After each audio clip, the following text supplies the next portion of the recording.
Shivanshu recording studio बानावर बिशुनगंज।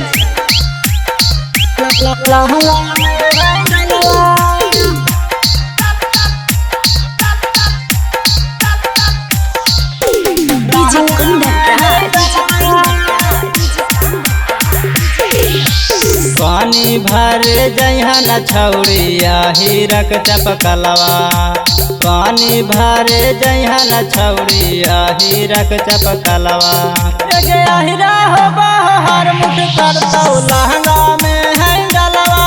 एक जादो जी हो हर मुठ करतौ लहंगा में है गलवा। मथवा पर से पटाक देतौ भरल तोरता सलवा। एक मथवा पर से पटाक देतौ भरल तोरता सलवा। एक हीरा हो हर मुठ करतौ लहंगा में है गलवा। एक जादो जी हो हर मुठ करतौ लहंगा में है गलवा। डीजे कुंदन राज लहंगा में है गलवा। चीरी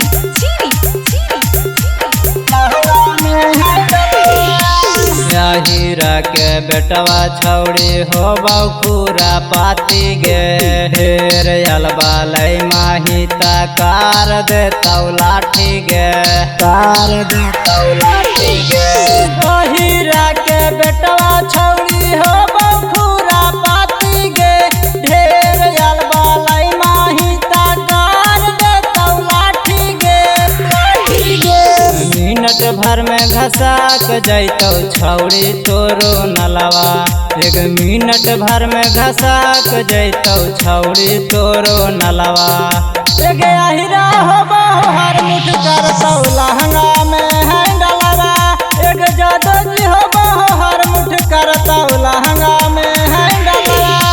डीजे कुंदन राज लहंगा में है गलवा। चीरी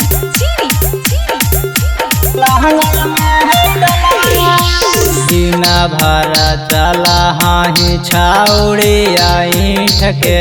ले तो मजा तोरा कोरा में बैठ के। कोरा में बैठ के।